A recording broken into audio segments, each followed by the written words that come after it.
and this is the global forecast for January 2016, the start of one of the years that's going to change everything. Much later this year, there is going to come some major economic changes that are going to affect a lot of our long-term financial futures, and I'll discuss that later in the year. But we may well see the first rumblings that make this happen during January. There are basically 3, maybe 4 significant patterns happening during January. I'm not worried about the movement of Venus, and I'm not worried about the Leo full moon on the 24th of January. The Capricorn new moon on the 10th of January is strongly square Uranus, and that can cause some definite rumblings in the underworld when it comes to being flexible and adaptable. And I suspect that the world is going to go through 1 or 2 minor metaphorical earthquakes in the second week of January, and hopefully not, but possibly even physical earthquakes. I'm not too worried by, as I say, the influence of Venus. Mars will be in Scorpio most of the month, a sign that it's quite comfortable with, so I'm not too worried by that either. Jupiter is standing still in the latter third of Virgo, and it's not causing too much harm to anyone or anything, so I'm not really focusing on Jupiter either.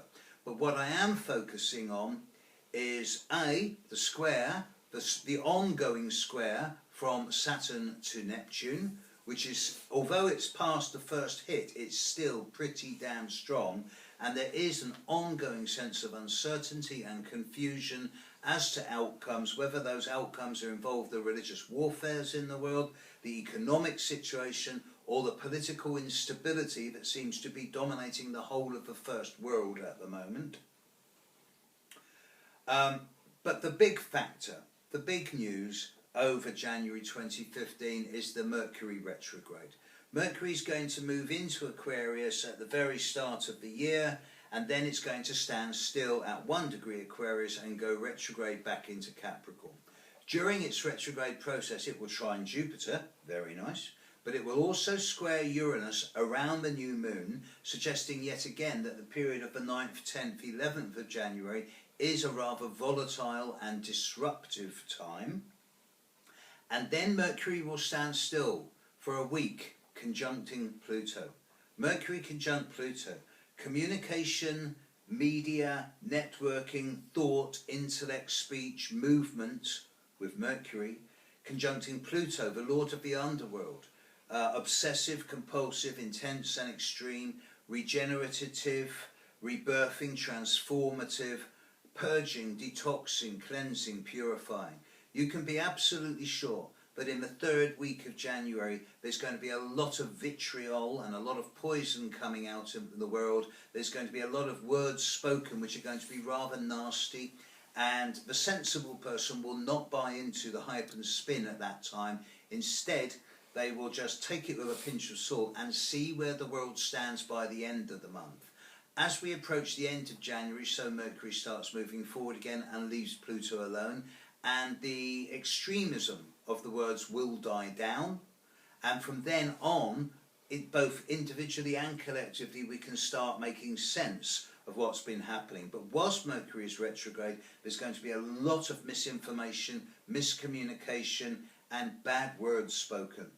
So don't buy into it, don't buy into the hype and spin. The media and the politicians will be doing enough of that for all of us, and as I say, sensible people will not get involved here.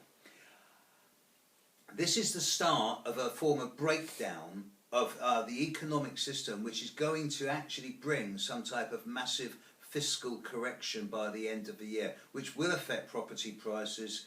The current religious warfare that's going on is a kind of blind that's putting the wool over our eyes with regard to what's really going on at the economic level in the background.